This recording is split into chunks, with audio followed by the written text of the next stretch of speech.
يا أصحاب، بيبتدي مسلسلنا بلين بنت عيلة تشانج الهادية اللي وشها كله براءة بس جواها بركان. وحكايتها مش زي أي حكاية، دي حكاية مليانة وجع وانتقام وحب، كله في طبق واحد. فهاتوا فشاركم ومشروبكم المفضل وتعالوا نعرف حكايتها. بس قبل ما نبدأ ما تنسوش الاشتراك في القناة وتفعلوا الجرس علشان يوصلكم كل جديد.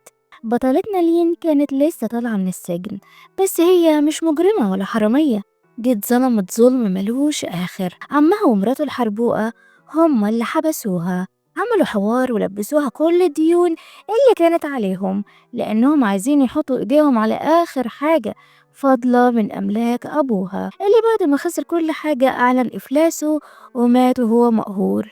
ودلوقتي لين خرجت وعادت لتنتقم، عايزة تسترد حقها وترد الصاع صاعين. بس الدنيا ماشية بظهرها وحطت عليها. وهي ماشية فجأة طلع قدامها زعيم العصابة تشي لونج، وقف قدامها بابتسامة خبيثة جدا. بقولك يا مزة، عمك استلف مننا فلوس ولما ما قدرش يسدد ديونه سابك عندي كضمان، يعني من الآخر انتي بتاعتي لحد ما فلوسي ترجع. في نفس الوقت في واحد تاني واقف بعيد بيتفرج على المشهد ده كأنه بيتفرج على فيلم أكشن لايف، وده بقى جيانج، زعيم أقوى مافيا في البلد، مافيا هوشينج. فبص للمساعد بتاعه وقال له انت متأكد ان هي دي البنت اللي هتوقع اخويا الكبير؟ ايه يا زعيم هي دي.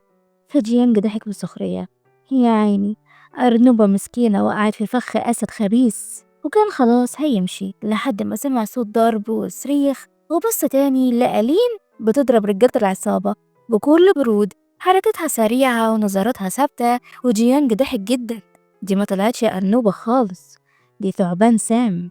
بس المعركة دي ما خلصتش، زعيم العصابة نفسه دخل وكان ناوي ياخدها غصب عنها، فحصروها من كل ناحية وهي خلاص كانت هتستسلم، مش هتقدر تقف قدام زعيم العصابة أبو قميص فسكوس ده. لكن جيانج ظهر فجأة ووقف قدامها زي الدرع الحامي وأنقذها منهم. ومن اللحظة دي كل حاجة اتغيرت، حياتها بقت مربوطة بيه غصب عنها. فقرب منها وقال لها انت كويسة؟ وإيه الابتسامة الشقية اللي بتخطف القلب دي؟ وصلها البيت بنفسه وهي قالت له بكل هدوء شكرا لأنك أنقذتني يا زعيم. فضحك، لسه بدري على الشكر يا لين.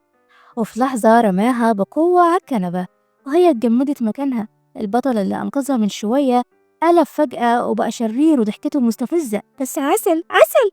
فقال لها بصوت كله تهديد، أبوك مديون لشركتي ب50 مليون وأنا جاي أطلب حقي، بس أنا سددت كل الديون. 50 مليون ايه اللي طلعوا فجأة دول؟ مرات عمك استلفتهم باسمه، يعني الدين بقى عليه وعليكي وهو مات، فأنا هاخد حقي منين غير منك؟ الصدمة خلتها مش عارفة تتنفس، كانت جاية تاخد حقها لقت نفسها لابسة في دين أكبر. طب اديني وقت وأنا هتصرف، وإلا هيخليني أصدقك، قالها وهو بيقرب المسدس منها، عينيه فيها متعة خبيثة وهو شايف خوفها بيزيد مع كل ثانية. فبصت له بتحدي، يعني هي دي الطريقة اللي بتاخد فيها فلوسك؟ تمام. وبدأت تقلع فستانها بكل هدوء وهو طرد المساعد بتاعه وبدأ يتأملها، شاف الخوف اللي في عينيها بس كمان شاف القوة والتحدي فوقفها. خلاص كفاية كده، هديك مهلة 3 أيام، ولا أكتر ولا أقل، فلوسي تكون عندي. وطلع من الأوضة وسابها تايهة في متاهة أفكارها. وادي حرامي جديد سرق قلوبنا بضحكته. قعدت طول الليل تفكر هتجيب ال50 مليون دول منين. وفجأة سمعت صوت عمها ومراته الحربوقة وهما بيتكلموا برا، بنت أخوك النحس طلعت من السجن خلاص، انت لازم تطردها، أنا مش عايزة أشوف خلقتها هنا. فدخلوا عليها وقالوا لها إنهم باعوها لعصابة شيلونج لأن مفيش حد هيرضى يتجوزها لأنها واحدة رد سجون، وإنها لازم تشتغل مع العصابات علشان تسدد ديونهم، على الأقل هيبقى ليها فايدة لو عملت كده. صدق اللي قال الأقارب عقارب. فزقت الحربوقة وقالت لهم أنا ما بقتش لين الصغيرة اللي كنتوا بتتحكموا في مصيرها، عليكم ديون ادفعوها بنفسكم وسيبوني في حالي بقى. لكن الحربوقة قالت لها ما تنسيش إن أختك لسه في إيدينا. الكلمة دي كانت زي الصفحة اللي وقعت على وش لين. عملتوا فيها إيه؟ هي فين؟ فعمها قال لها روحي واخدمي زعيم عصابة شيلونج وكوني خدامة تحت رجليه. ولما تسددي ديونك هتلاقي أختك. فما كانش ينفع ترفض، كان لازم تروح وترضى بالذل والإهانة علشان ترجع أختها. فراحت الملهى اللي تابع للعصابة، والزعيم رمالها فستان أحمر وأمرها تلبسه علشان تبقى لايقة على جو المكان. فدخلت القاعة ودماغها بتلف بالأفكار، وأول ما شافت جيانج اتجمدت. هو كمان شافها وبص باستغراب، هي البنت دي مستغنية عن حياتها ولا ايه؟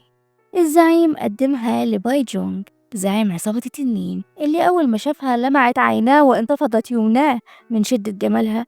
فلونج قال له كنت جايب لك البنت دي، بس ابن هوشينج الغير شرعي أنقذها، شكلها عرفت تغوي ولا نامت معاه وبعدها جت لنا برجليها.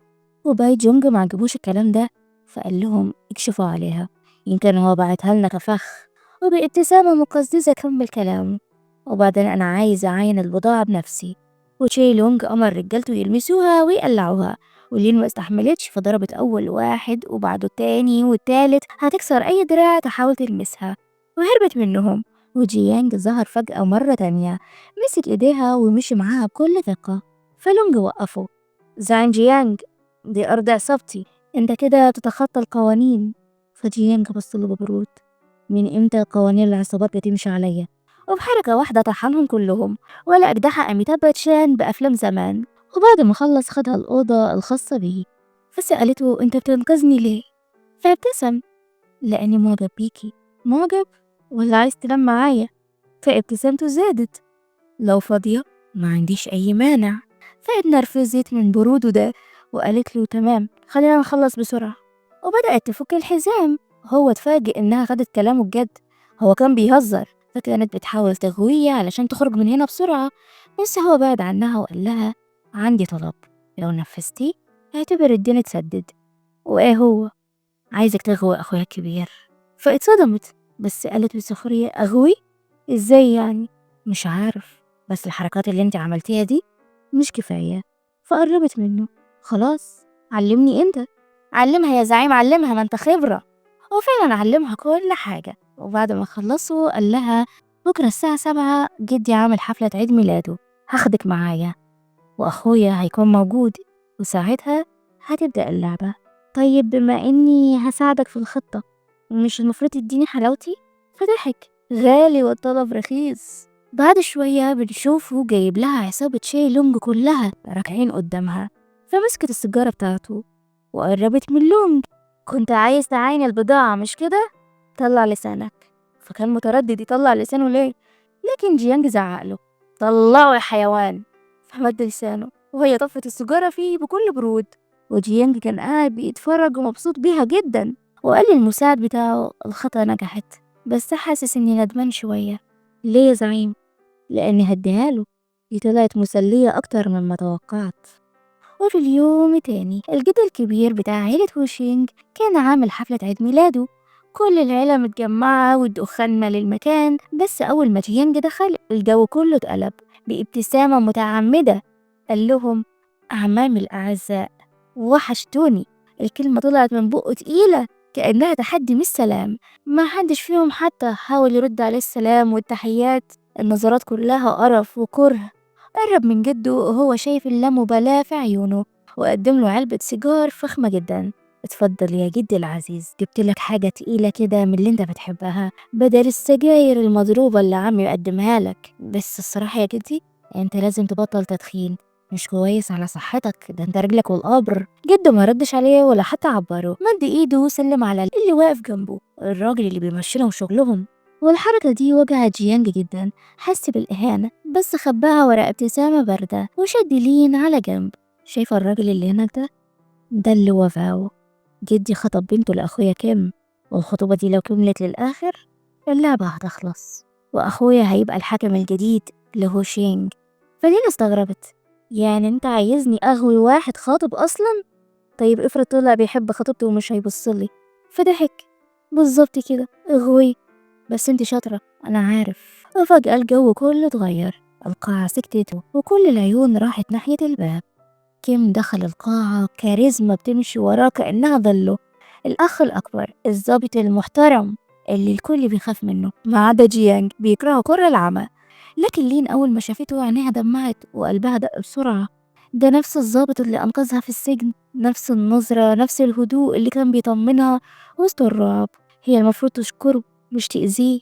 وجيانج شاف النظرة دي، النظرة اللي كسرت حاجة جواه، فقرب منها حاصرها بكل قوته. انتي نسيتي نفسك؟ انتي هنا في مهمة، الاستسلام ممنوع، لازم تقربي منه بأي طريقة. فحاولت تبعده عنها بس قبضته كانت أقوى منها، وفجأة صوت السلاح وقفه. ابعد عنها بسرعة. كيم كان واقف وراه والسلاح في إيده، وجيانج ابتسم لأن خطته هتنجح. البنت دي مديونالي، وأنا كنت بسألها على فلوسي مش أكتر، والشرطة لازم تجيب لي حقي وتحقق العدالة، مش كده يا ظابط كيم؟ وكيم كان هادي خالص وقال له أنا هسدد ديونها، المهم ابعد عنها، النهاردة عيد ميلاد جدنا ومش عايزين مشاكل. يا سلام، حاضر يا أخويا العزيز، وسابهم ومشي ولا كأن حاجة حصلت. وكيم قرب منها وفك الحزام اللي هي مربوطة بيه وخدها الأوضة يعقم لها جروحها. هو عايز منك ايه؟ معرفش، مرات عمي استلفت منه 50 مليون باسم أبويا، وأبويا مات، فالمفروض أنا اللي هسدد الديون دي. فملامحه اتغيرت، بان عليه الغضب بس حاول يكتمه. فقال لها ما تشيليش هم، أوعدك مش هسمح له يضايقك تاني، خليكي قاعدة هنا هجيب لك حاجة تشربيها. فمسكت ايده، ما تتعبش نفسك، أنا هجيب كل حاجة بنفسي. قامت صبت الشاي بنفسها وحطت المخدر اللي جيانج اداهولها. ايديها كانت بتترعش وقلبها بيقول لها ما ينفعش، وعقلها بيقول لها ينفع علشان تنقذي اختك. فقربت منه وقدمت له الفنجان، بس ما هنش عليها تأذيه. خدت الفنجان من ايده بسرعة. انا اسفة جدا بس شفت حشرة وقعت في الفنجان، ورمت الشاي بعيد، بس هو كان شرب منه شفطة صغيرة ووقع من طوله. هتقولوا لي يا نور هو هيفقد وعيه من شفطة صغيرة؟ هقول لكم المخرج عايز كده، ملناش دعوة. الدنيا بقت ضباب، عينيه مش شايفة أي حاجة، وجيانج واقف بعيد مبتسم عارف إنها مش هتقدر تخدره. فهو عمل احتياطاته وراح حط المخدر كله في براد الشاي. وخطبة كيم دخلت عليهم فجأة، لقت كيم لوحده بحالة مريبة، ولين هربت بسرعة من وراها من غير ما حد يشوفها. بس جيانج لمحها، اللي وشه ولع من الغضب، فمسكها من زمارة رقبتها. انتي بوظتي الخطة، بس كيم أنقذ حياتي، أنا ما أقدرش أذيه. فخنقها بقوة أكبر. في المهمات بنرمي مشاعرنا وضميرنا ورا ظهرنا، مفهوم؟ وسابها ونزل الحفلة. كان عايز الحفلة تقلب بفضيحة بس لين بوظت كل حاجة، لحد ما حصلت المفاجأة. شاب همجي اقتحم القاعة وفضل يزعق وضرب كيم كمان. ازاي تسيبيني وتتخطبي الراجل تاني؟ انت كنتي حامل مني ولا خلاص نزلت البيبي؟ انا مش هسامحك. الفضيحة اللي كانت بنفسك يا جيانج حصلت فعلا، ولين السبب وراها، لأنها هي اللي اتصلت بالشاب ده وادته العنوان علشان تبوظ الخطوبة بطريقتها الخاصة. وبصت لجيانج بثقة وكل غرور، وقبل ما تمشي لحقها وحضنها بقوة. ما هتيش تشغلي دماغك عليا، انت كنت عايز فضيحة وانا عملتها لك، يبقى خلصانين. وسابته ومشيت. واول ما خرجت الحربوقة خطيبته خلت رجالتها يحاصروها. انت اللي كلمتي الاكس بتاعي علشان يبوظ الخطوبة مش كده؟ عايزة تسرقي خطيبي مني يا خطفت الرجالة. لكن قبل ما تمد ايديها جيانج ظهر زي الشبح ووقفها، وبابتسامته الشقية، محتاجة مساعدة؟ اتوسلي وعيطي وانا اساعدك. فرفعت له صباعها الاوسط وهو ضحك وردهولها بنفس الطريقه. هو شقي والعبان بس في كاريزما تخوف. الهجوم بدأ ولين بتحاول تدافع عن نفسها بس كانوا اكتر منها. جيانج كان هيدخل بس قبل ما يتحرك خطوه كيم وصل في وقته، وخطيبته وعصابتها اول ما شافوه هربوا بسرعه، لان كيم زعيم مافيا وظابط في نفس الوقت. وقفته لوحدها بترعب قلب اي حد. فقرب منها وحضنها، ما تخافيش أنا هنا. فابتسمت بكل خباثة وبصت لجيانج اللي كان بيغلي ومش فاهم هو متضايق ليه. وبعد شوية كيم خدها لبيته. أنا أسفة. مش انتي اللي لازم تتأسفي، أنا اللي لازم أقولك آسف لأنهم دخلوكي في مشاكلي، بس أوعدك مش هيحصل كده تاني. وباتي هنا النهاردة، البيت ده هيبقى أمان ليكي. فمسكت إيده بطريقة لطيفة بتحاول تقرب منه. أنا هعمل كل اللي تأمرني بيه. فابتسم وبعد إيده عنها. خلاص نامي وارتاحي، والصبح هاجي أطمن عليكي. بس جيانج كان سامع كل ده والغيرة بتنهش في قلبه. هو اللي قالها أغويه، بس شكلها فعلا وقعت في حب أخوه. فاتنفس بعمق وصفر لها، فبصت له بقرف. هو انت ليه لما بتشوفيني وشك بيقلب كده؟ فنزل لها. أنا سليم، أنا طلبت منك تغويه مش تقعي في حبه. وما أقعش في حبه ليه؟ هو مش ناقصه حاجة. علشان أنا طلبت منك تغويه بس زي ما علمتك. فكانت هتضربه بس حصرها. شكلك نسيتي. يبقى نراجع درس الإغواء من الأول.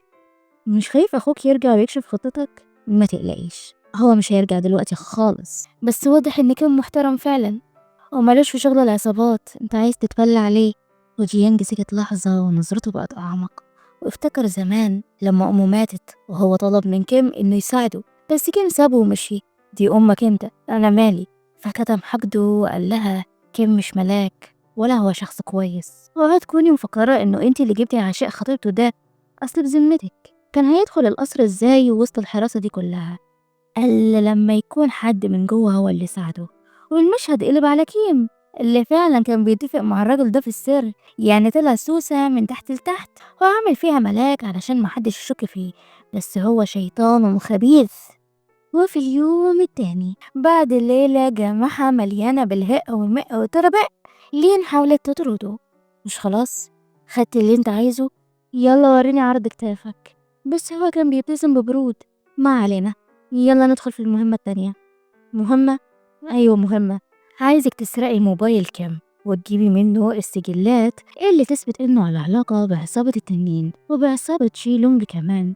وفجأة سمعوا صوته. كيم دخل القصر وكان جايب لها فطار. صوته هادي جدا وهو طالع السلم. أنسة لين، انت صاحية؟ أول ما سمعت صوته قلبها وقع في رجليها واتوترت. نط من الشباك بسرعة، ما ينفعش يشوفك هنا. فبصلها بنظرات مش مفهومة وقال لها بكل خباثة، بصراحة عندي فضول أشوف رياكشنه لما يشوفنا مع بعض. وهي ما بتحبش حد يستفزها، فقالت له تمام خلينا نشوف. وجيانج اتصدم من جرأتها، كان متخيل إنها هتخاف وتستخبى، لكن لأ خالص، دي راحت فتحت الباب بنفسها. وكيم لما شافهم مع بعض اتضايق، ولو حلفنا له إنهم كانوا بيذاكروا طول الليل مش هيصدقنا. هو ده اللي جابه هنا. فملامحها اتغيرت والحزن نزل على وشها، وقالت وكأنها بدأت تمثل مسرحية حزينة والأضواء بتتوجه عليها. علشان أسدد الديون اللي عليا كان لازم أكون حبيبة جيانج لمدة سنة، علشان كده هو موجود هنا لأني حبيبته. وجيانج اتفاجئ من كلماتها دي بس كمل تمثيل معاها وقربها منه. معلش يا كيم، أنا جيت أطمن عليها امبارح بس ما قدرتش أمسك نفسي، والحماس خدنا طول الليل. وقبل ما يمشي ضحك بخباثة. معلش بقى استخدمنا سريرك، بس المراتب كانت قاسية وناشفة زي صاحبها بتكسر الظهر. هبقى ابعتلك مراتب جديدة طرية ومريحة أكتر. وسابه ومشي وهو متأكد إن كيم دلوقتي بيغلي من جواه. نزلوا سوا وفتح لها عربيته المازيراتي اللي سعرها كليتين وقلب.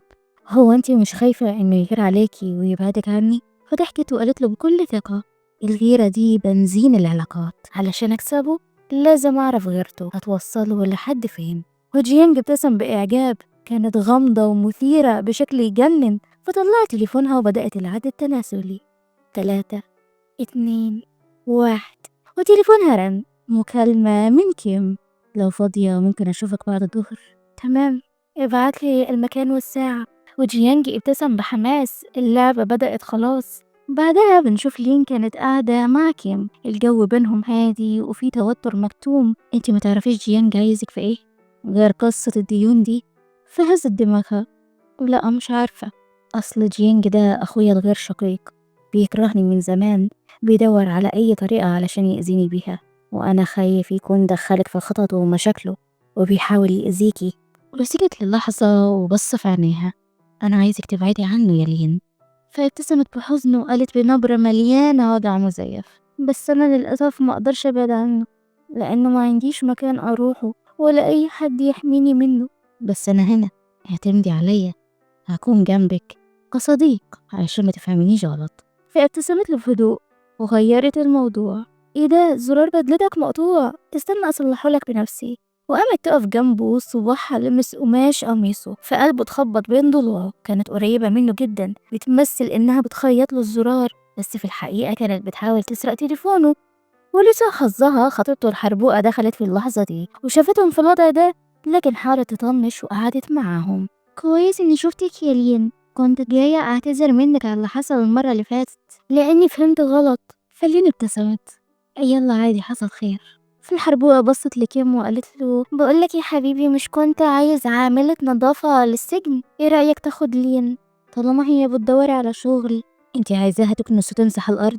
الشغل ده مش مناسب ليها. مش مناسب ليه؟ الشغل مش عيب، دي هتتوظف وهتلاقي مكان تبات فيه بدل ما هي قاعدة عندك في البيت. ولين ابتسمت وحاولت تتصنع البساطة. عادي يا زعيم، مش مهم اشتغل فين، المهم ان هيبقى عندي سكن اقعد فيه. الآنسة فاو عندها حق، فوافقت على الشغل مش علشان الفلوس ولا علشان السكن، علشان تفضل قريبة من كيم وتنقل كل أخباره لجيانج. فكانت بتمسح الأرض وهي مركزة في كل كلمة بتتقال حواليها. لكن فجأة الحربوقة دخلت ووسخت لها الأرض، وكانت بتسخر منها. شكلك مبسوطة في شغلك الجديد يا خدامة. فلين حطت الشرشوبة في جنب وبدأوا يتخانقوا، وكيم سمع صوتهم وخرج يشوف في ايه. فخطيبته جريت تشتكيله، الخدامة دي مدت ايديها عليا، شكلها اتجننت رسمي ونسيت نفسها. فلين اتنرفزت ووشها احمر من الغضب، وجات لها فكرة عبقرية. هي قررت تخلي كيم يختار بينهم هما الاتنين. فقربت من الحربوقة وبكل هدوء ادتها كف خماسي الأبعاد. أنا ما ضربتكيش في الأول، بس دلوقتي ضربتك ومدت ايدي زي ما انت قلتي. وكيم كتم ضحكته بالعافية. انت حصل لكم ايه انتوا الاتنين؟ فلين قلعت القفازات بتاعتها وقالت له بكل هدوء انا اسفة يا زعيم، بس مش هقدر اشتغل هنا تاني. فمسك ايديها بسرعة. ليه، هو في حد ضايقك هنا؟ لا خالص، بس مش هينفع اكون قريبة منك وانت خاطب، قربك مني هيتفهم غلط. وبالنسبة لجيانج انا هعرف اتصرف. وبالليل راحت تقابله. سمعت انك ضربتي خطيبة كيم، مش خايفة يبعد عنك ويبوظ خطتنا؟ فقربت منه وقالت له بكل هدوء فين الحاجة اللي أنا طلبتها منك؟ فطلع لها جهاز تجسس صغير. الجهاز ده بيقدر يستقبل بيانات الهاتف، ولما بيشتغل مظبوط بينور أخضر، بيستقبل كل الإشارات من مسافات بعيدة. فخدته وحطته في جيبها وبدأت تلعب بلياردو وهي بتتكلم معاه. كيم مش هيبعدني عنه، أنا واثقة إنه هيرجع يكلمني، لأنه شخص طيب مش هيتحمل اللي حصل معايا. الكلام ده وجع جيانج، غيران من كيم بشكل مجنون لأنها شايفاه طيب وملاك. فابتسمت اديني موانع للحمل. فضحك بسخرية. ده انتي ناوية تتعمقي في الخطة بقى؟ لو مش معاك هروح اشتريه بنفسي. فملامحه اتغيرت وقرب منها بشراسة وحسرها على ترابيزة البلياردو. خليني أعلمك الوضعية الصح. ولما لفت ضربها. احترم نفسك يا جيانج. متضايقة ليه؟ ده أنا بساعدك. وقفها بوضعية مثيرة وصورها. لو كيم شاف الصورة دي أكيد هيتشل من فرط الجمال. فبصت له بعينين كلها كره وسابته ومشيت. وهو كان واقف مكانه وماسك التليفون وبيسأل نفسه هو أنا غيران ليه؟ لأنك وقعت في الحب ومحدش سمع عليك. ولين رجعت البيت حاولت تبين لكيم إنها متضايقة وزعلانة، بتحاول تبين إنه في حاجة جواها مكسورة. أنا آسفة، بس فكرة إننا نعيش في بيت واحد دي وأنت خاطب غلط، غلط جدا كمان، كده هتشوه سمعتك وسمعتي. وكيم كان ساكت، عينه في التليفون بتاعه، ملامحه متضايقة وغضبانة. فقرب منها. أنا خايف عليكي. رفع تليفونه قدامها ووراها صورتها وهي بتلعب بلياردو، الصورة اللي جيانج بعتها له مخصوص علشان يحرق دمه. فقال لها بصراحة أنا جيت النهاردة علشان أقولك إني كلمت خطيبتي وقررنا نفسخ الخطوبة. بجد؟ ليه كده؟ مش هخبي عليكي، أنا كنت ناوي أفسخ الخطوبة دي من بدري، بس كنت مستني الوقت المناسب علشان أنهي كل حاجة وأتكلم مع جدي في الموضوع ده. فبصت له بعيون حزينة. يعني كل اللي انت عملته معايا ما كنتش بتعمله علشان بتشفق عليا؟ لا خالص، أنا بعمل كده علشان بحبك بجد. فقرب منها أكتر. المسافة بينهم بقت على بعد أنفاس قصيرة. كان عايز يوصلها إحساسه بكلمة بلمسة بأي طريقة. بس فجأة صوت التليفون قاطع كلامهم وكان متوتر وخرج بسرعة. ولين ما قدرتش تستنى فلحقته. ولما خرجت شافته واقف مع الراجل اللي هو في الأصل عشيق خطيبته الحربوقة. صوته كان عالي وبيتخانق معاه. مش أنا اديتك فلوس وخلصنا؟ عايز ايه تاني؟ بس الفلوس ما قضتنيش، انت ضحكت عليا. وفجأة الحربوقة ظهرت ووقفت بينهم. كانت بتحاول تحمي كيم، لكن قبل ما تقول أي حاجة الطعنة جت فيها هي. وكيم اتصدم وحاول يثبت الحجر ده لكنه اتعور هو كمان، بس بالرغم من الوجع قدر يثبته أو يوقعه على الأرض. ولين كانت واقفة مصدومة، هو ايه اللي بيحصل ده؟ ولما رجع من المستشفى دخلت عليه، لقيته قاعد سكران طينة وبيشرب بإفتراء، ناوي يسكر علشان يقدر يغمض عينه وينام. فقربت منه وخدت الكوباية منه. خلاص كفاية كده، انت شربت كتير. أنا بحبك أوي يا لين، بس مش قادرة أقرب منك وأعمل لك الحياة اللي نفسك فيها. اللي حصل ده خلاني مش قادر أفسخ الخطوبة وأجيلك، فسيبيني أشرب، عايزة أفضي عقلي وأنام للأبد، عشان لو صحيت هشوفك معاه وأنا مش هعرف أكون جنبك. قلبها اتوجع عليه وقالت في سرها لولا المهمة دي ما كنتش هقرب منك وأسبب لك العذاب ده. وجهاز التنصت اللي جيانج حطه كان شغال وسمع كل كلمة، وعارف إن كيم بيمثل لأن هو اللي اتفق مع خطيبته وعشقها كمان. فاتعصب واتصل عليها، فين السجلات اللي طلبتها منك؟ هجيبها لك، بس مش دلوقتي لأني لسه قاعدة معاه. اوعي تقوليلي إنك حاسة بالأسف تجاهه بعد ما عمل عليكي دور العاشق الولهان. قصدك إيه؟ أقصد إن الحقير ده ورا كل حاجة، بلاش تتبلى عليه بقى.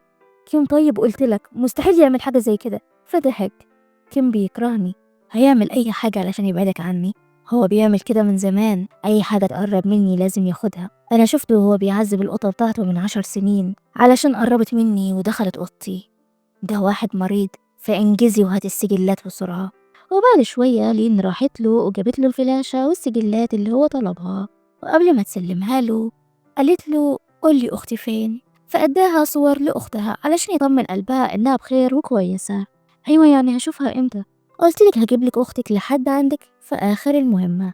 فسلمته الفلاشة، هو اداها الولاعة بتاعته علشان تبدلها بولاعة كيم. بس أنا مقدرش أذيه لأنه طيب معايا جدا ومحترم. فأتعصب عليها. انت لسه مش عايزة تصدقيني، دي راحتك، بس ما تنسيش إن مستقبل أختك بإيدك. وولع بصور أختها قدام عينيها، وقرب منها بابتسامته الشقية الساحرة لكنها دفعته بقوة. واحد حقير أناني اللي زيك لازم يموت. جرب تأذي شعراية واحدة من أختي وشوف أنا هعمل إيه. سابت الفلاشة والمكان كله ومشيت، والمساعد شغل الفلاشة بسرعة لكنها كانت فاضية، مفيش عليها أي حاجة مهمة. كيم كان حذر جدا وما سابش أي أثر وراه. فالمساعد قال له أنا بدعبس في المعلومات يا ريس، عرفت إن لين كانت بتتعرض للتنمر في السجن، مديرة القسم كانت بتضربها والمساجين بيضربوها كل يوم وبيحرقوها بالسجاير. فجيان اتضايق كمان وحس بالدم، والحزن غلبه وافتكر في كل مرة كان بيدخن قدامها وهي كانت بتتضايق، وهو كان مفكرها مجرد حساسية، بس طلع الموضوع أكبر من كده. فطفى السيجارة بتاعته بسرعة. بينما في مكان تاني الزعيم لونج كان قاعد مع الزعيم باي جونج بيخططوا سوا ازاي يستولوا على الحي القديم. ولونج قال له انت مش خايف من العيل الغير شرعي ده يقرفنا؟ فتاني ضحك، هخاف من ايه وانا عندي ظهر يحميني. وفجأة الباب اتفتح وظهر جيانج بنفسه، وقف قصادهم بابتسامة فيها تحدي. ويا ترى انت في حماية مين يا أستاذ جونج؟ عرفني كده. فالزعيم اتوتر وما ردش عليه، وأمر رجالته ياخدوا مكانهم ويطردوا جيانج. بس جيانج ضحك بسخرية وهو بيبص حواليه، أنا عارف إن كيم هو اللي بيحميك وبيمولك كويس جدا، بس دلوقتي مفيش قدامك غير حل واحد، تمضي على الاتفاقية الجديدة وقال لها خلي دماغك شاورما. وفي الناحية التانية عم لين ومراته الحيزبونة راحوا لبيت كيم، كانوا بيدوروا على بطلتنا. والحيزبونة قالت وهي بتخبط الباب أنا متأكدة إن هي مستخبية هنا، أنا وصلتني صورة وشفتها وهي بتخرج من البيت ده. فلين فتحت الباب وهي مش فاهمة حاجة، والحيزبونة كانت أسرع منها فرشت في وشها سبراي مخدر، ووقعت لين على الأرض فاقدة الوعي. وسحبوها علشان يسلموها للزعيم لونج ويسددوا ديونهم من جسمها.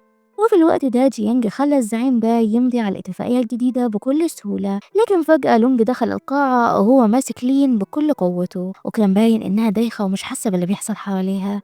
وباي جونج وقف توقيع وقال بصوت عالي أنا هوافق على كل حاجة أنت عايزها، بس في المقابل تدوني البنت دي. وجيانج سكت لحظة وبص على لين وهي بتحاول تهرب منهم بعينيها وتطلب مساعدته، فقال له تمام خدها ليك. هو باي اتبسط جدا، مسك الورق ومضى وبصم كمان. وجيانج سابه ومشي، ما اهتمش بصوتها المكتوم اللي كان بيترجاه علشان ينقذها. والزعيم باي قرب منها بكل خباثة، بس لين طلعت ازازة من ورا ظهرها وحاولت تدافع عن نفسها. جريت بسرعة علشان تهرب، بس الحيزبونة مرات عمها كانت مستنياها برا وقفلت الباب عليها. ودلوقتي لين بقت لوحدها محبوسة مع وحش ما بيعرفش معنى الرحمة. وجيانج في حاجة جواه كانت بتغلي، صوتها وهي بتصرخ فضل يرن في ودانه لحد ما قلبه غلب عقله ورجع علشان ينقذها. ولما دخل الأوضة اتصدم من المنظر الدموي، ولين واقفة في النص، إزازة مكسورة في إيديها وعينيها مرعوبة. خلصت على باي دفاعا عن نفسها، فبصلها بوجع وهي بتترعش. قربت منه وضربته بالقلم علشان سابها تواجه القرف ده لوحدها. فقال لها اهربي بسرعة واخرجي من هنا ولا السجن وحشك. وبعد كام يوم لين راحت القسم. كانت ناوية تعمل بلاغ علشان يدوروا على جيانج اللي اختفى وملوش أي أثر. بس أول ما دخلت اتصدمت. جيانج كان قدامها الجد الكبير نازل في ضرب عقابا على إنه خلص على الزعيم باي وحاول يشوه سمعتهم. وكيم واقف يتفرج عليهم بصمت، وشه جامد بس عينيه فيها حاجة غريبة. وهي فهمت ساعتها إن جيانج أنقذها وسلم نفسه بدلها. فكيم قال لجده كفاية يا جدي، احنا في اسم شرطة مش في البيت، اللي بتعمله ده ضد القانون. وقرب علشان يسند جيانج اللي بدأ يضحك بسخرية وهو بيبصله.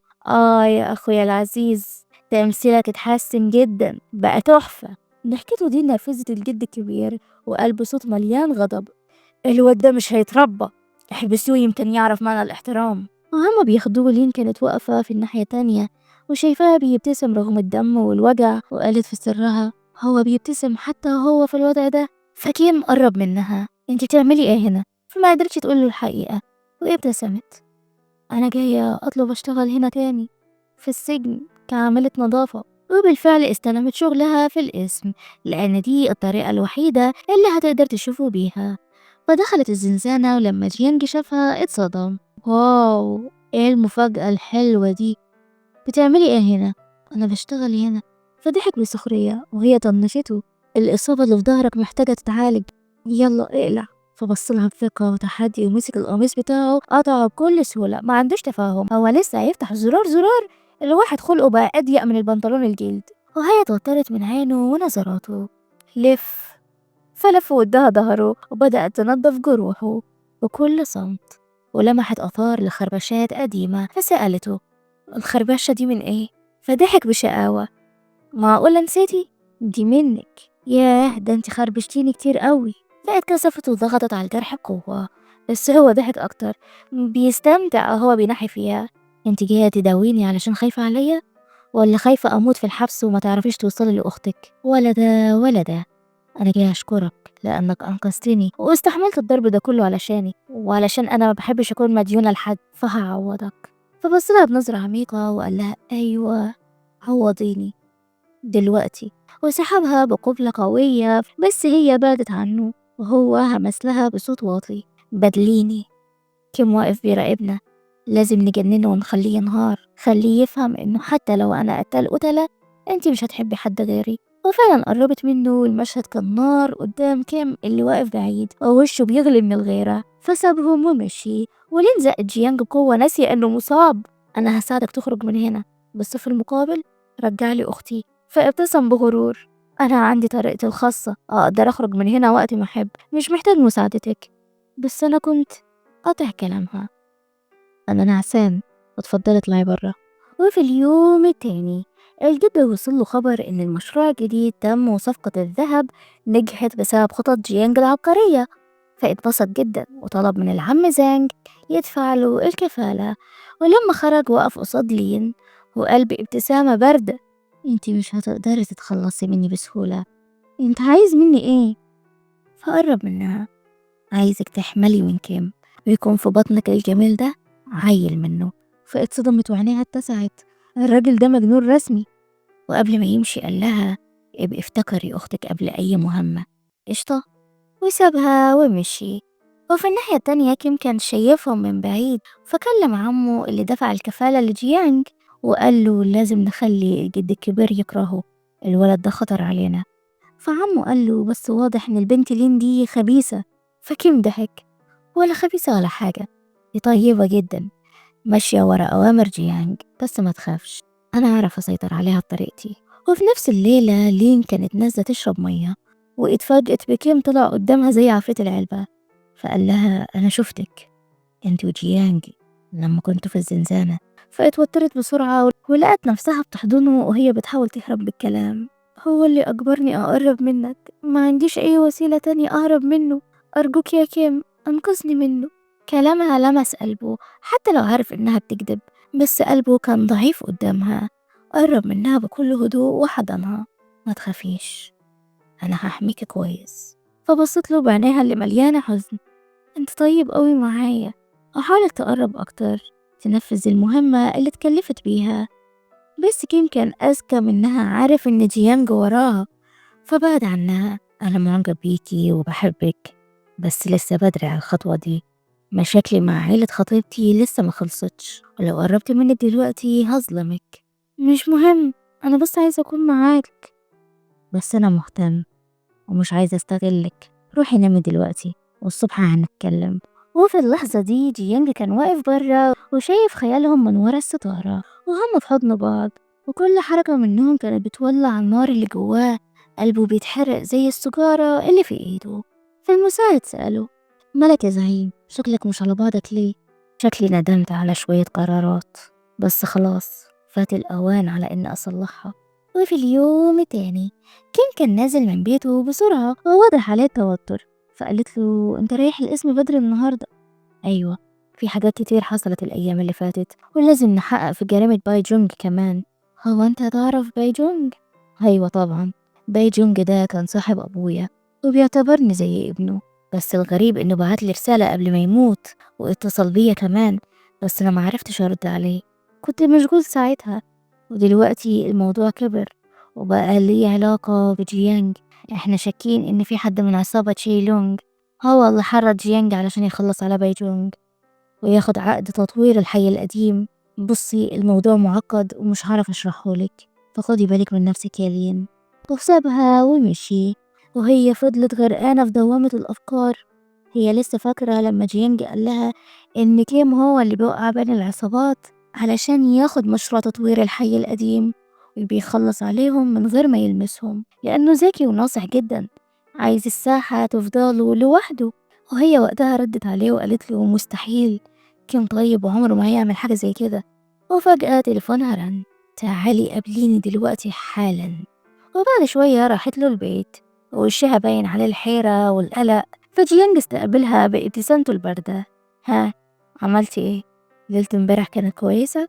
هتبقي حامل امتى؟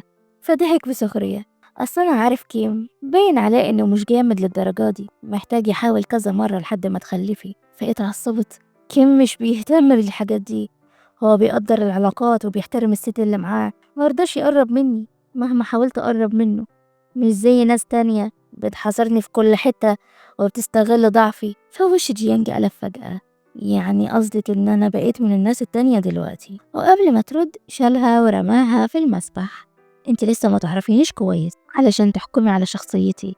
فبصت له بعين كلها تحدي: انا صحيح قبلت اشتغل عندك وانفذ اوامرك، بس مش هقبل بالذل والاهانة دي. فمسكته وسحبته معاها في المية، العين بالعين والبادي اظلم. فاتعصب: انتي بتحفري قبرك بايدك يا لين. فرشت شوية مية في وشه: خلينا ننجز، المهمة الجاية ايه؟ عايزة اخلص وارجع اختي لحضني. فقرب منها: تمام، في شائعات بتقول ان لونج هرب برا الصين، وانا عايزك توصلي لكيم انه لسه هنا، هو ما سافرش برا، خليه يدور عليه ويلاقيه. مفهوم؟ مفهوم. فرش المية عداوة يا لين يا حبيبتي. وفي اليوم التاني كانت قاعدة وقدامها ظرف غريب، ولما كيم دخل البيت قالت له: في حد بعتلك الجواب ده؟ كنت هفتحه بس قلت أكيد دي حاجة خاصة لأن مفيش عليه لا اسم ولا عنوان، فسيطرت على فضولي لحد ما انت تفتحه بنفسك. فكيم أخده من إيديها وفتحه، ووشه اتغير أول ما شاف اللي جواه. كانت رسالة من لونج: أنا عارف إنك كنت متفق مع باي جونج علشان تدمر مشروع شركات هوشينج، فتعال الكنيسة الساعة 9 وهات معاك $1,000,000 مقابل الأدلة اللي هسلمها لك، ولو اتأخرت الأدلة هتروح للبوليس. فكيم وقف فجأة وقال لها: أنا لازم أمشي حالا، وخرج بسرعة وهي واقفة مكانها بتحاول تستوعب ايه اللي حصل. كل كلمة قالها جيانج بدأت تتردد في ودانها: كيم مش بريء زي ما انت فاكرة. المرة دي الشك دخل قلبها فعلا. هل كيم طيب زي ما كانت شايفة، ولا الشر دايما بيتخفى ورا وش بريء؟ الليل جه والهدوء بيلف حوالين الكنيسة القديمة. لين كانت مستنية كيم جوه الكنيسة وعينيها بتلف حوالين المكان، قلبها مش مطمن ومستغربة إنه عايز يقابلها في المكان ده. هي مش عارفة هل كيم فعلا شرير زي ما جيانج قال لها، ولا كل ده فخ هو نصبه علشان يوقعهم في بعض. لكن اللي هي ما تعرفوش إن كيم كان واقف فعلا بيراقبها من بعيد لبعيد، وكل خطوة حاسبها بالسنتي. فوصلت له مكالمة من عمه. أيوة أنا عارف يا عمي، لو لونج شافها هيخلص عليها.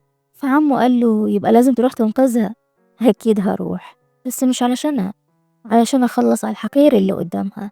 ساعتها بس هي هتحس بالذنب والندم كمان، لأنها فكرت فيا غلط. والندم ده هيبقى سلاحي القوي اللي هواجه بيه جيانج نفسه. وفي اللحظة دي الصورة بدأت توضح. كيم هو اللي كلم لونج على أساس يتكلموا في الشغل جوه الكنيسة دي، وكلم لين على أساس إنه عايز يقابلها في الكنيسة دي برضه. وهي كانت مفكرة إن جيانج هو اللي مخطط لمقابلتهم في الكنيسة دي. ولما لين شافت لونج قلبها وقع واستخبت. هي كانت فاكرة إنه سافر، بس جيانج طلع ناصب فخ الكيم، وبسرعة بعتت له رسالة: مكيش، الوضع خطر عليك. وكيم لما شاف الرسالة اتبسط جدا. دلوقتي اتأكد إنها بتحبه، وإنها مشيت ورا إحساسها مش ورا كلام جيانج. فدخل الكنيسة بخطوات ثابتة، وأنقذها من لونج اللي كان بيحاول يخلص عليها. وكيم اتحول في عينيها لبطل خارق. ولما البوليس دخلوا وقبضوا عليه، فلين كانت واقفة مصدومة ودموعها بتنزل. ما تقلقش، أنا هقول لهم إن ده دفاع عن النفس وإنك بريء. فابتسم لها ابتسامة هادية ومشي مع الشرطة بهدوء من غير ما يبص وراه. وفجأة جيانج ظهر لابس أحمر ما يدري ميثور. برافو، المهمة تمت بنجاح. فلين كانت متضايقة جدا وبصت له بنظرة مليانة كره. كان عايز ياخد قبلة الانتصار، بس لين بعدته عنها ومشيت من غير ما تبص وراها. وفي اليوم التاني الجد الكبير كان قاعد في القصر مع السيد فاو أبو الحربوقة خطيبة كيم. الاتنين بيتكلموا عن موعد الفرح، وهم مش عارفين إن العيال خلاص قرروا يفسخوا الخطوبة دي. وفجأة واحد من الرجالة دخل وقال للجد الكبير إن كيم في السجن. الخبر انتشر في البيت كله والدنيا اتقلبت. والسيد فاو قام بسرعة: أنا هروح أطلعه بنفسي، بس لازم نأجل موضوع الفرح ده شوية لحد ما الناس تنسى اللي بيحصل. وفي نفس الوقت لين كانت واقفة قدام جيانج وبغضب ماليها من كل ناحية. انت بتشتغلني يا جيانج؟ واضح جدا ان كيم والحقر لونج ما بيعرفوش بعض. انت اللي جمعتهم وحطيتني طعم في النص علشان تخلص على كيم، مش كده؟ فابتسم بسخرية: انا لمحتلك من الاول، بس انت اللي ما فهمتيش. وبصراحة ما كنتش عايزة اقولك بشكل مباشر علشان ما تروحيش تبلغيه. انت شخص حقير يا جيانج. اهدي بس، مش ناوية تاخدي مكافئتك الأول؟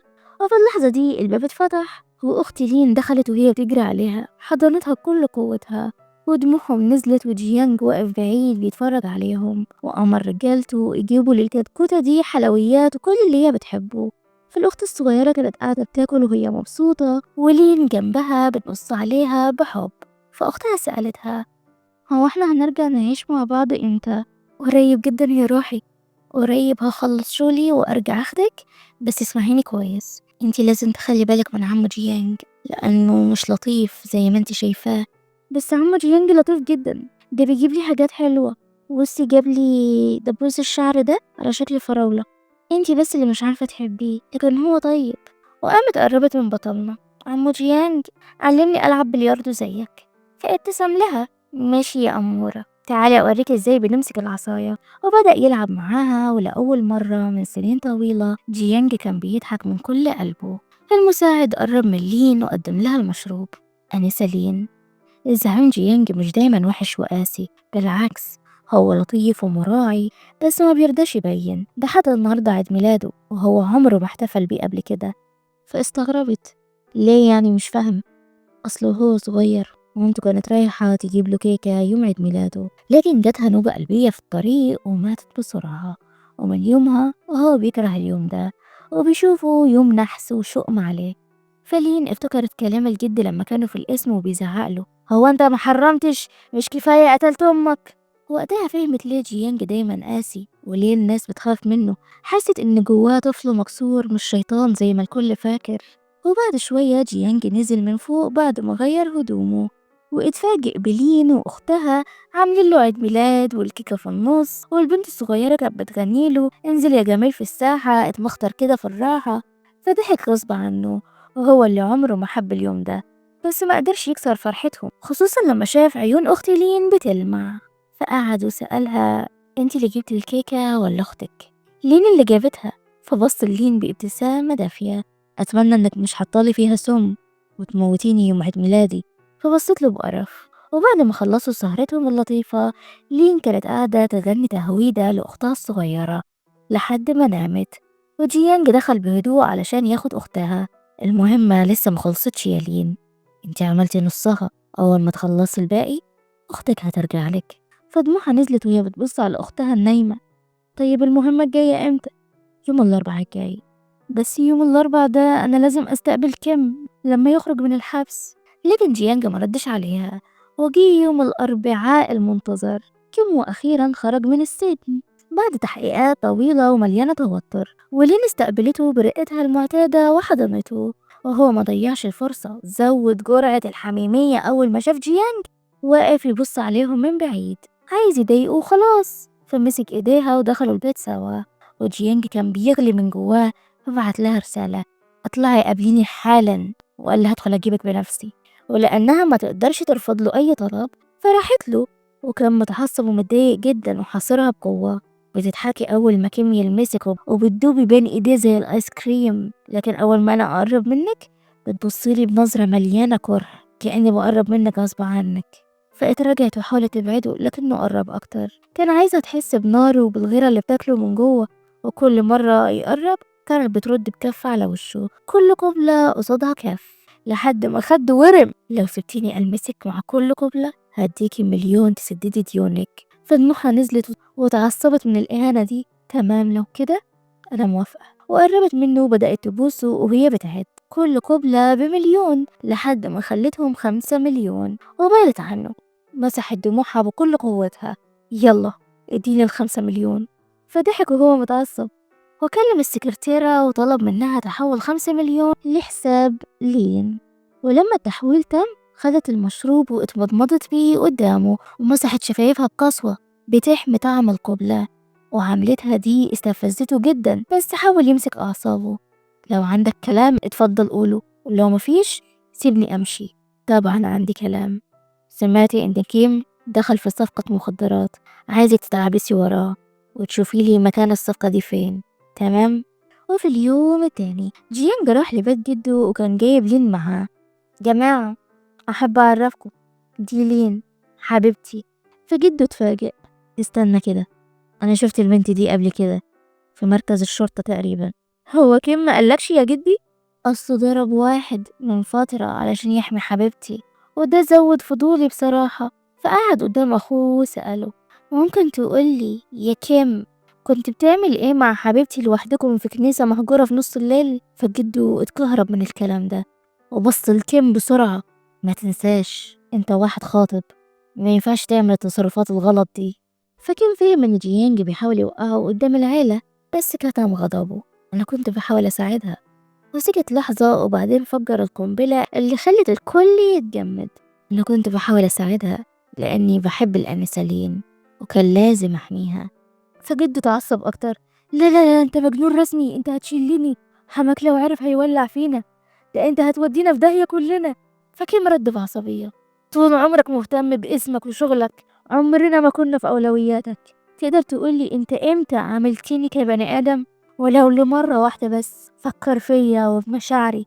وجيانج دخل على الخط ونسخ كلامه: وانا كمان يا اخويا العزيز، انت عمرك ما اهتمت بيا ولا فكرت بمشاعري، بس انت مش بتحبها يا جيانج، انت اجبرتها تكون جنبك بالغصب. فجيانج ضحك ومسك لين وقربها منه: حبيبتي الجميلة، هو انا اجبرتك على حاجة؟ وقبل ما ترد قبلها قدامهم كلهم. وجده اتعصب جدا وطردهم هما الاتنين برا البيت، بس طلب من لين تفضل علشان يتكلم معاها. والاخين خرجوا يكملوا خناقاتهم برا، كل واحد بيرمي على التاني كلام زي السم. فكيم قال له: انت بتغصب البنت علشان تحبك، بس ما تقلقش، كلها مسألة وقت وهاخدها منك. وقرب منه أكتر: قلت لك قبل كده أي حد مهم في حياتك نهايته هتبقى مأساوية.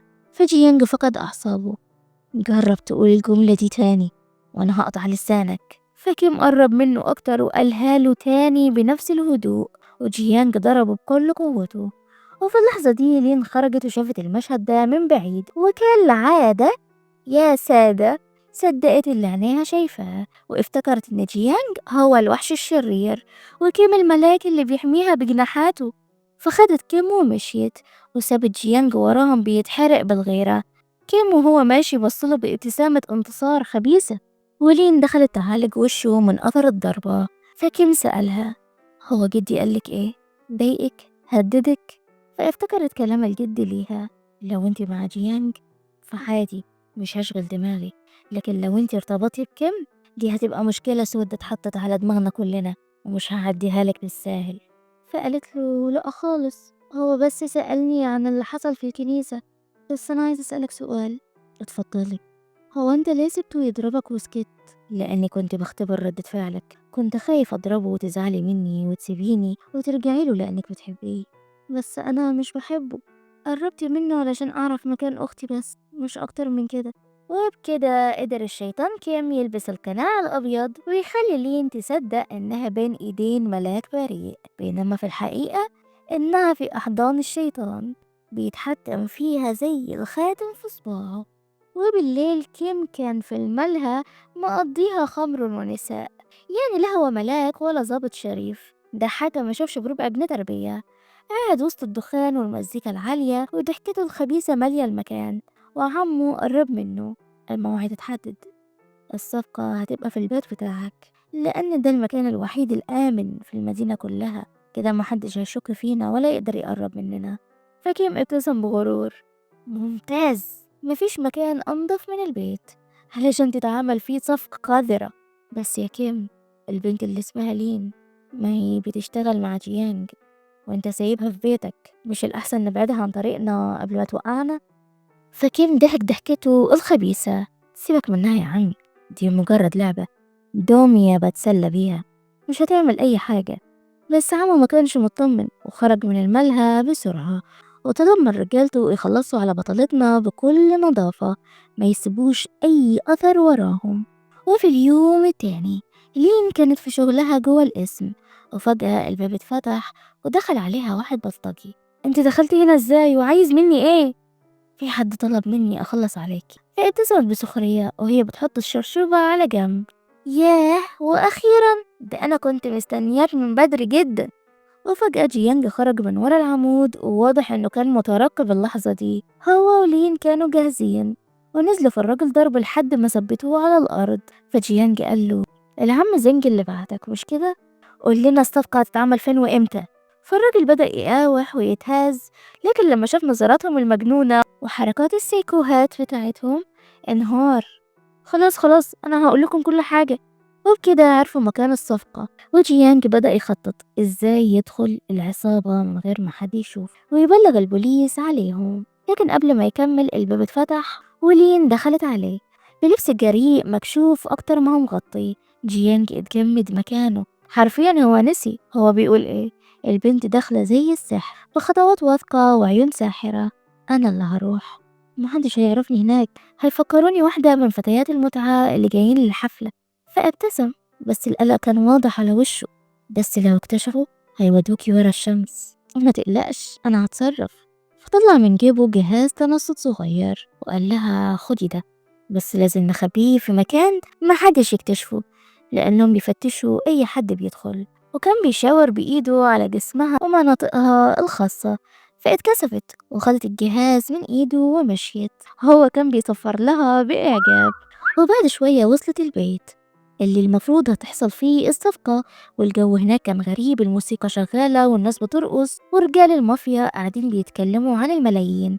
ولما لمحت العم زنج وسطهم خبت وشها وما قدرتش تشوف مين اللي قاعد جنبه من كتر الدخان. فطلعت اللبانة من بقها اللي كانت مخبية فيها جهاز تنصت صغير، بس كانت محتاجة طريقة توصل الجهاز ده للمافيا. فلمحت الويتر وهي بتنقل الأكل لترابيزة المافيا، فقامت مثلت إنها دايخة: ممكن يا آنسة تقولي لي الحمام فين قبل ما أوسخ لكم الأرضية؟ فالويتر اتلخبطت، ولين استغلت اللحظة دي ولزقت الجهاز في طبق الأكل بكل خفة. وذكاء يحسدها عليه أي عميل سري.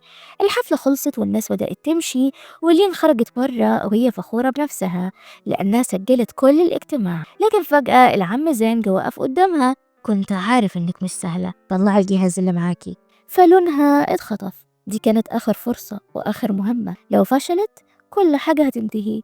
لكن فجأة جيانج وصل فاستغلت اللحظة دي وضربت العم زانج. اديني اختي وهديك السجلات والعم زنج هدية. فجيانج بصلها بكل اعجاب. لا، انتي اللي هتديني السجلات وهتاخدي اختك. فعمهم اتعصب. انتوا بتلعبوا بيا ولا ايه؟ وجيانج حاول ينقذها بس افتكر فجأة انه نسى مسدسه في البيت. وقبل ما الموقف يبوظ اكتر البوليس وصل وقبضوا على عم زانج بتهمة الاتجار في المخدرات. فواحد من الضباط قال له شريكتك اعترفت بكل حاجة فسلم نفسك. وزنج رفض ورفع السلاح ناحية لين، بس قبل ما يضربها في طلقة سبقت الكل. رصاصة جابت آخره في لحظة. ولما لفوا يشوفوا مين اللي ضربه طلع كيم وواقف وماسك السلاح. لين جريت عليه بكل خوف وكأنه درعها الحامي. وجيانج اتنرفز وزنج كان لسه فيه روح. حاول يضرب لين لكن جيانج جري بسرعة وخد الرصاصة بدلها. وهي اتصدمت مش مصدقة انه عمل كده علشانها. فكيم قرب منهم. انت بتعمل ايه هنا؟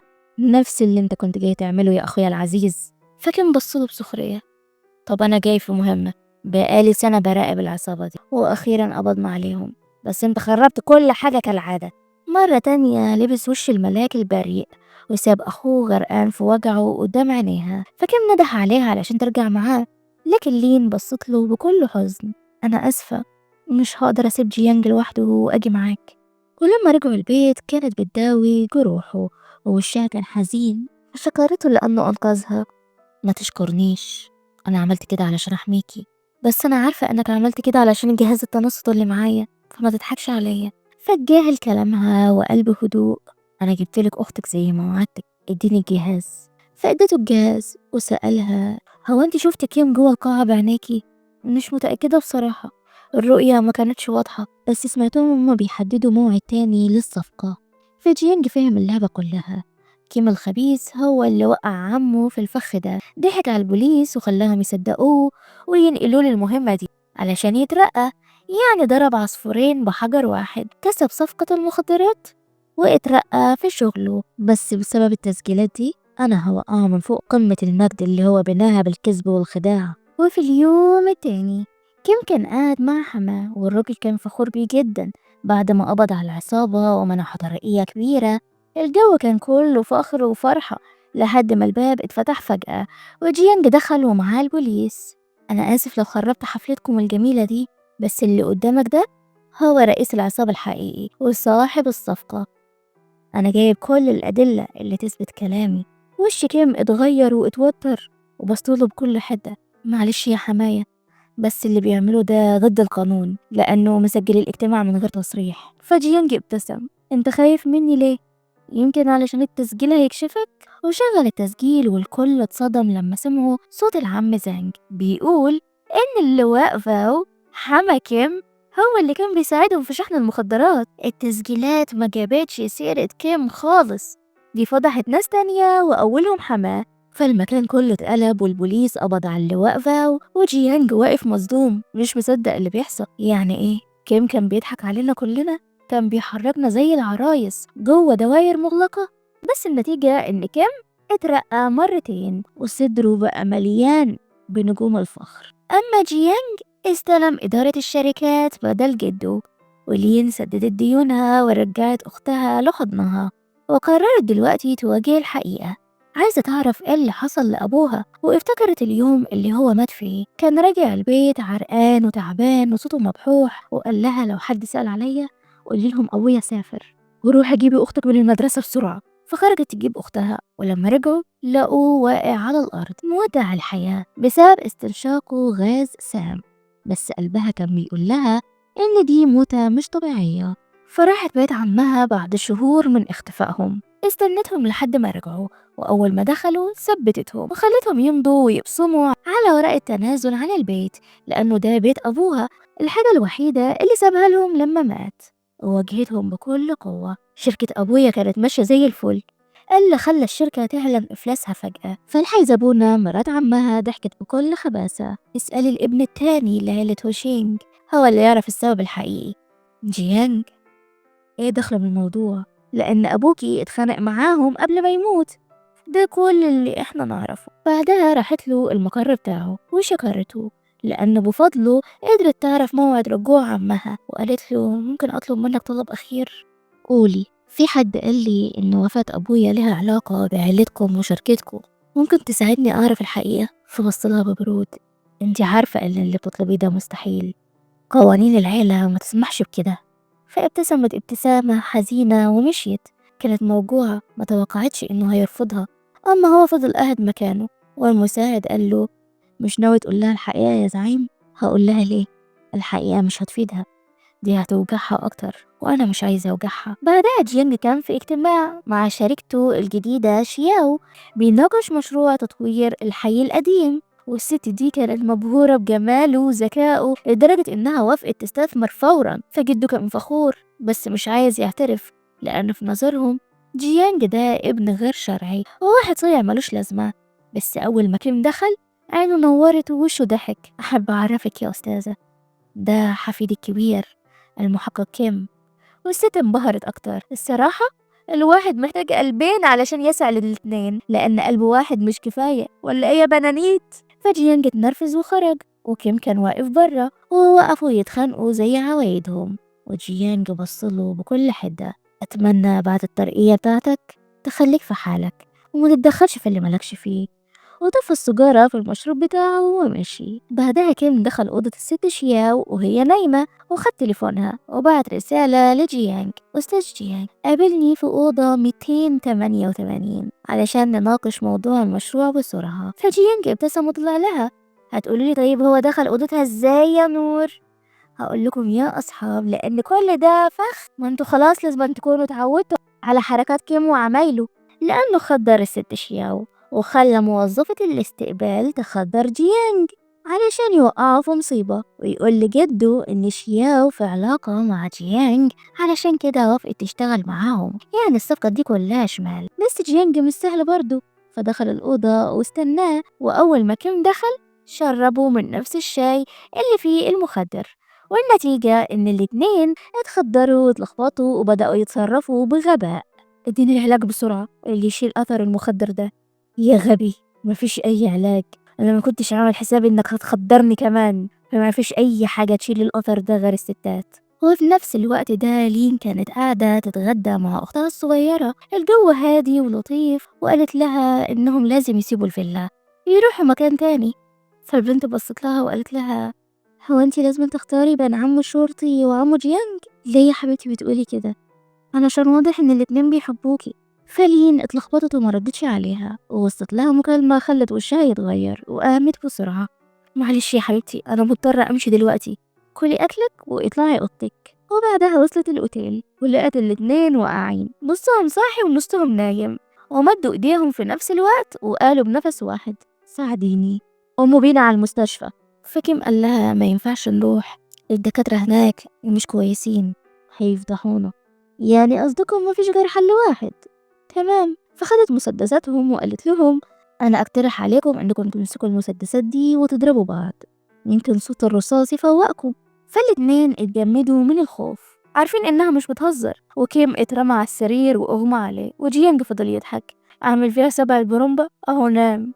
ولين بصت له مش عايزة أسمع صوتك، كل الفتوانة اللي عاملها دي بس والله العظيم كتكوت.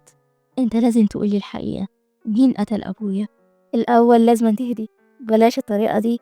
فحطت السلاح على مستقبله. أنا هادية جدا، اتفضل احكيلي. تمام، هقولك. أبوك يجي الشركة بس ما كانش جاي يقابل حد معين، كان مفلس وجاي يستلف فلوس مننا. بس هي ما صدقتش كلامه وخلته يقسم. أقسم بالله هو ده اللي حصل. وبعدها هو كمان أغمى عليه زي كيم بالظبط، يعني ما خلصش حتى جملته. وبالليل جيهان رجع البيت والمساعد بتاعه استقبله. لين وأختها سابوا الفيلا اللي كيم جابها لهم يا زعيم، وكل حاجة تمت بنجاح زي ما خطط. بس الغريب إن جيانج ما ابتسمش ولا حس بانتصار، بالعكس ملامحه كانت مرهقة وباهتة. فالمساعد قال له كل حاجة مشيت زي ما انت عايز يا زعيم، المنصب والمشاريع والشهرة. بس ليه شكلك متضايق؟ فعلا أنا خدت كل اللي كنت بدور عليه، وصلت ونجحت، بس مش قادرة أفرح. ليه السعادة رافضة تدخل قلبي؟ لأنك مش عايش الحياة اللي نفسك فيها يا زعيم. وبرأيك إيه هي الحياة اللي نفسي فيها؟ حياة بسيطة جدا، السلام اللي حسيته وهي حواليك، الراحة اللي كنت بتحسها في صوتها. ببساطة يا زعيم، انت عايز لين. الكلمة دي خبطت في قلبه زي السهم. وبالليل كان واقف قدام بيتها يبص على شباك أوضتها وقال لنفسه: هو أنا حبيتها بجد؟ وفي اليوم التاني لين قابلت كيم في اسم الشرطة وشكرته على كل اللي عمله علشانها، وقالت له إنها قررت تسيب المدينة وتبدأ صفحة جديدة. بس قبل ما تمشي عينيها وقعت على واحد من المساجين لابس مسبحة أبوها اللي عليها اسمه، فاتجمدت مكانها. وكيم شاف توترها وزعق للمسجون ده: انت جبت المسبحة دي منين؟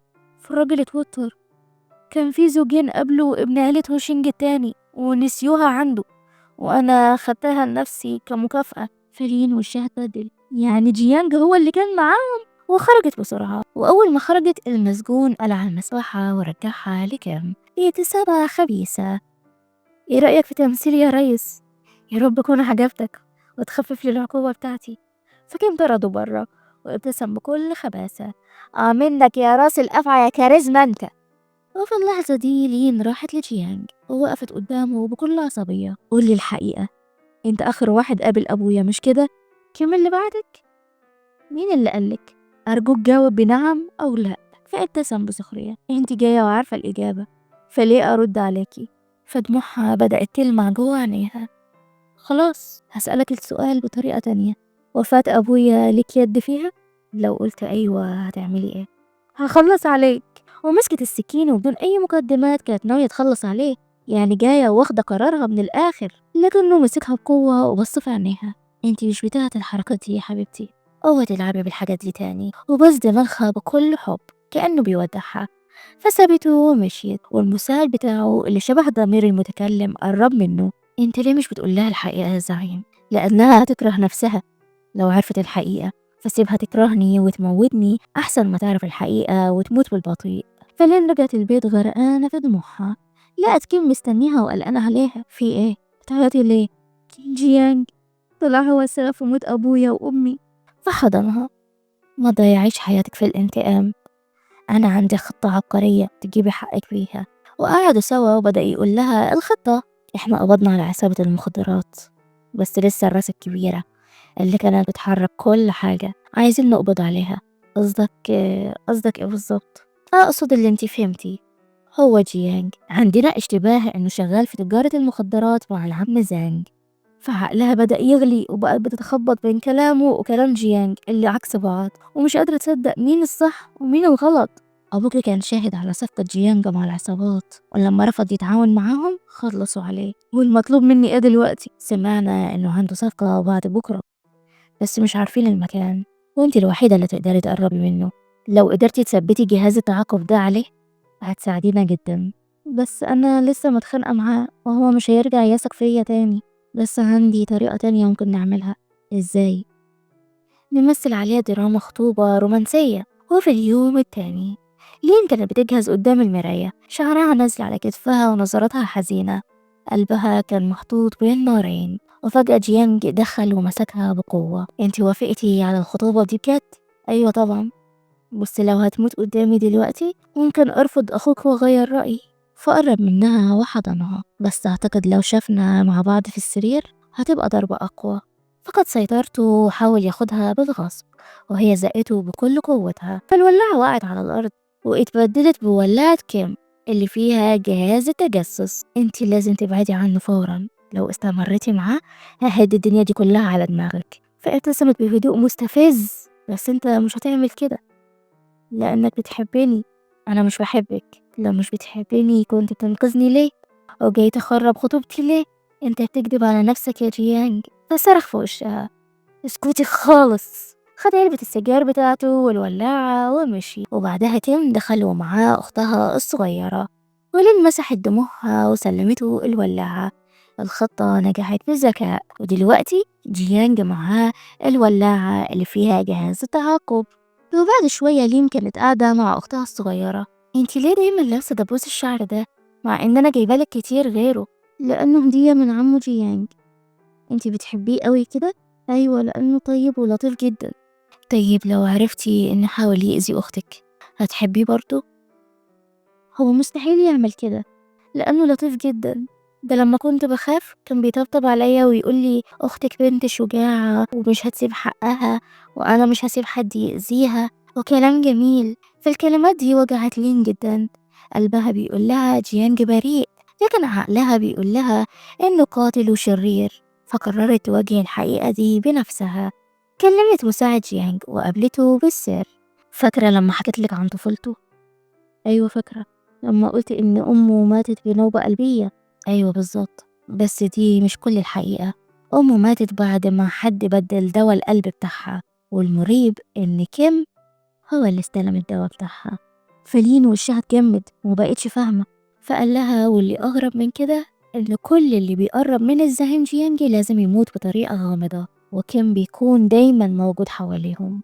فإدالها شوية أوراق تثبت كلامه، بس برضه لسه الصورة مش كاملة بالنسبة لها. طيب تعرف حاجة عن اللي حصل لأهلي؟ للأسف السؤال ده ما أقدرش أرد عليه، بس لو هتقابلي الزعيم تاني ابقي اسأليه، وأرجوكي المرة دي اسمعي قلبك واديله فرصة عشان يشرح لك. فرجعت البيت والشك زرع جذوره جواها. بدأت تدور على أي دليل يطمنها، وفجأة شافت كيم راجع مع مديرة القسم، نفس المديرة اللي كانت بتعذبها في السجن كل يوم. فاستخبت علشان تتصنت عليهم، وسمعتهم بيتكلموا عن الصفقة والورق اللي لازم كيم يمضي عليه بنفسه. بس هي ما فهمتش حاجة، لكن إحساسها بيصرخ إنه في حاجة غلط. فبعتت له رسالة: ممكن يا كيم تفتح لي الباب؟ أنا ضيعت المفتاح بتاعي. فخرج علشان يفتح لها، وهي لفت بسرعة ناحية الباب التاني علشان تهرب ومحدش يقفشها. لكن أول ما فتحته لقته واقف قدامها، خطواته بطيئة بتسحب أنفاسها. انتي تعملي ايه هنا؟ شفتي المديرة مش كده؟ أيوة شفتها.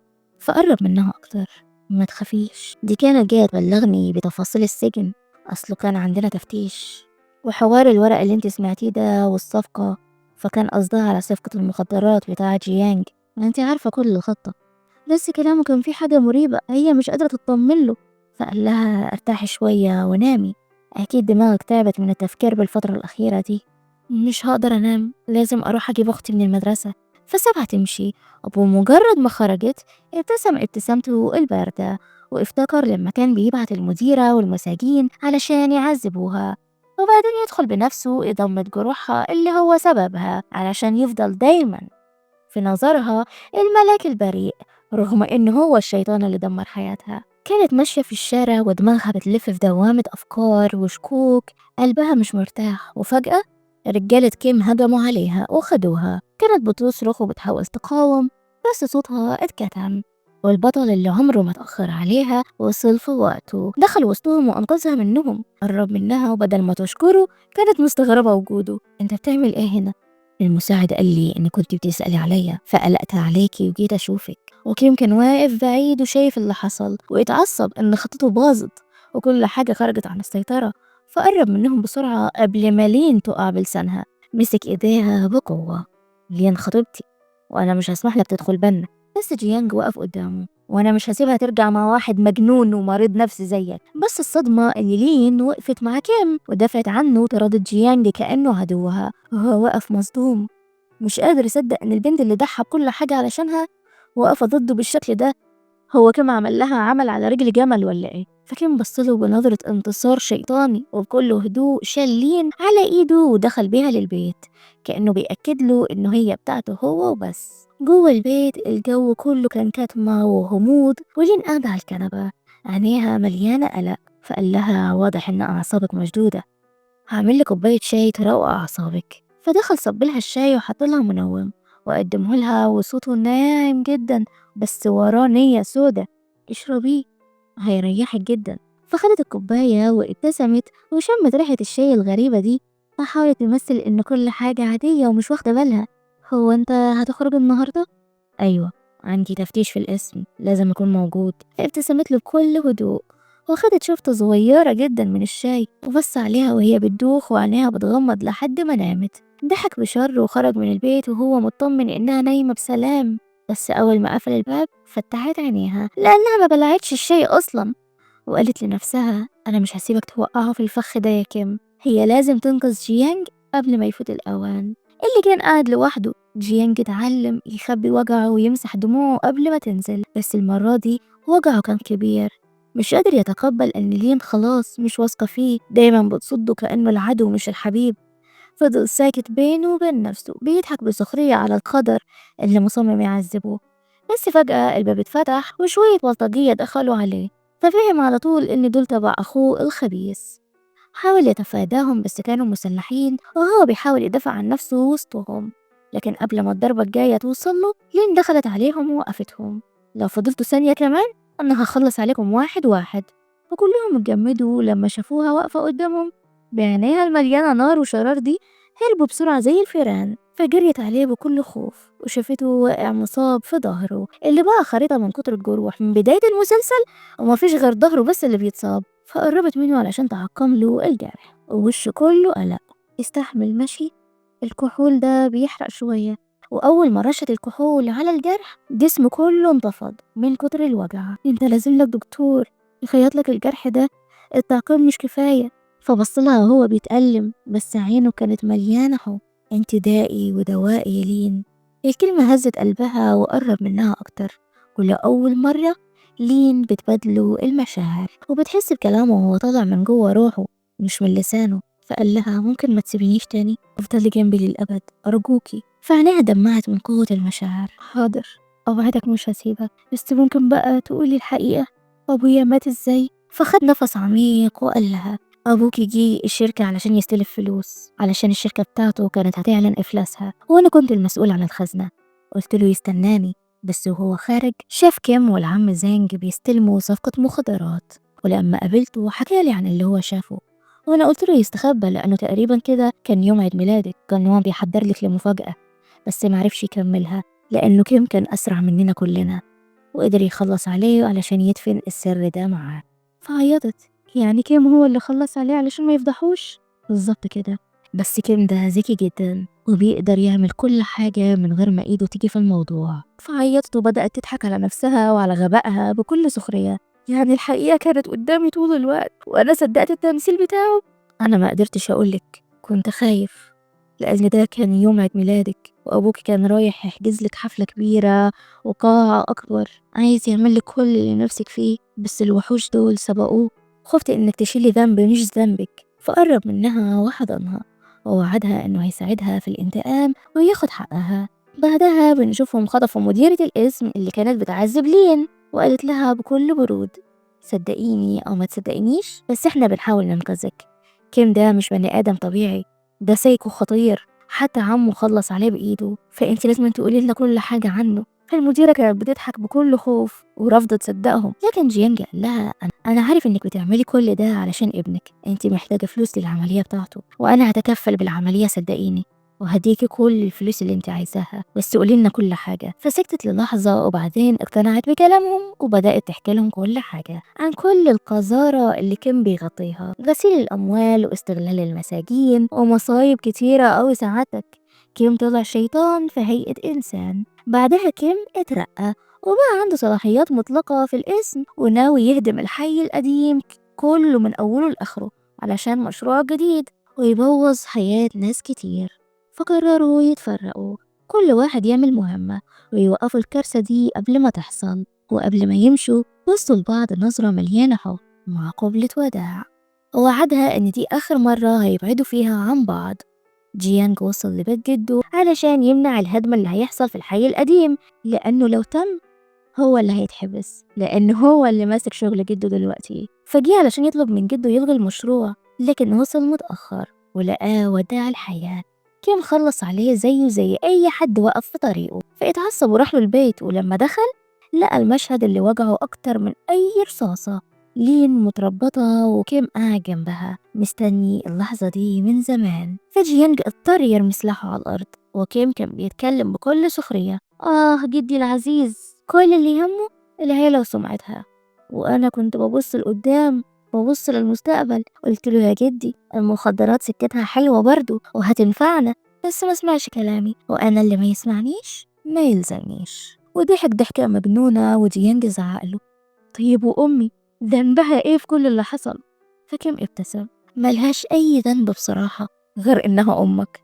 يا ست ما عملتليش أي حاجة، بس أنا كنت غيران. ليه أنت عندك أم وأنا لأ؟